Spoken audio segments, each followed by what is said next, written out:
couple of hours ago, I had an opportunity to interview the amazing Liz McColgan. And thanks, Liz, for spending your time with me, sharing your beautiful and inspiring story. And this conversation is something else that I want to share to the audience, to listeners around the world, about the conversation that we had this afternoon and what happened in between. And I hope that you will spend a minute or two of your time to listen to this conversation and help us to share what I'm about to share with you. So, in the middle of our conversation, Liz told us about the journey that how the hardship that she had when she was little, were bullied, belittled. I was born into a lot of poverty. My background wasn't very good.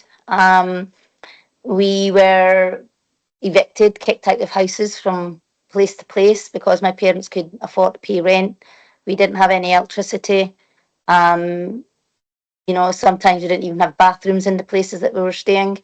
Um, so for me, there was no dream. I was from an area where even when we went to school, the teachers weren't supportive because we were from the wrong side of town and they weren't really invested in educating kids like me.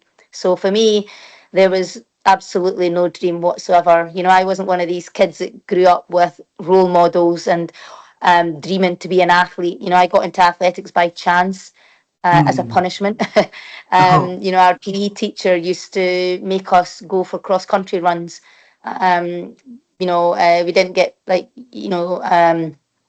opportunities as what other kids got. And for me, it was just a lot of drugs and alcohol and a lot of violence. So there was no dreams of grandeur or walking on the moon or Oh. anything like that. For me personally, when I started running, I got into it by chance because of a PE teacher who made all the class go for runs.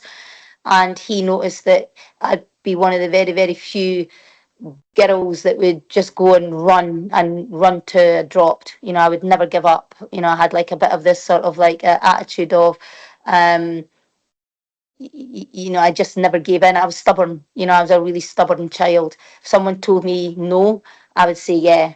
If they told me to do an impossible thing, I'd find a way to do it because I always felt that people judged me and that I always had to go beyond the call of duty to prove that I was worth something.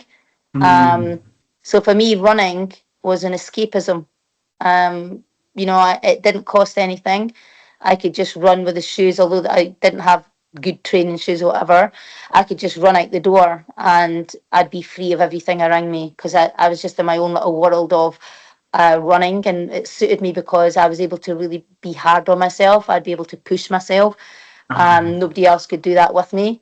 And I think that's why I got good because I had a really stubborn attitude of pushing myself really, really, really hard, harder than anybody else. And until a beautiful coach, Harry, saw the opportunity in her and the ability that she can run, and he built that hope for her for a better future. And from there, her journey started to change, right? And make her become a world class athlete. I got no support other than when I was 13, I went and joined a local running club, and there was a coach there called Harry Bennett, and he was the first person in my entire life that when I was about 13 or 14, he turned to me and he said, you are going to be something. You're going to be really good. And I was like, what am I going to be really good at? And he says, you're going to be really good at running. And at the time, women could only run 3,000 metres, which is 7.5 laps around a track. I don't know if any of your listeners have been to a track. It's 400 metres. And women could only run at that time 3,000 metres. And I was only 14. And he said to me, you're going to be a great 10,000 metre runner, a marathoner. He says, but what you need to do is you need to invest now. You need to stop all the other school sports that you're doing. Because I was a bit of a tomboy. I'd do any school sport just to get, out of going home. I would do any lunchtime activities, any after school activities. I was volleyball, hockey, netball, and everything. And he said, you need to give everything up and just go start training more, start training twice a day. And I just listened to everything he said because he had a belief in me. And he then started coaching me extra. And we started putting in the time and the effort to really concentrate on my running. Then, in the middle of that, I saw some panics from her, and she came to another room and checked on a device, and she said that missiles from Iran is coming its way to Doha. Um,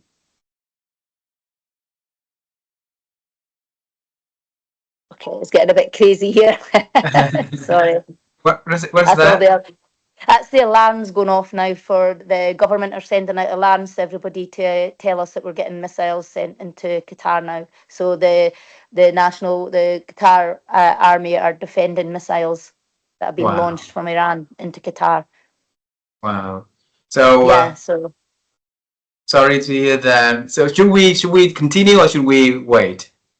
it's okay because we're in shelter. You've got to stay in your house. You're not allowed to go out. So there's nothing that I can physically do that's making me any more safer than I am now.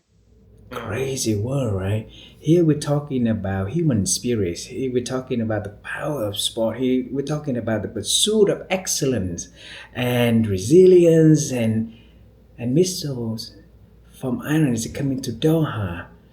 And the world is so surreal. The world is so surreal.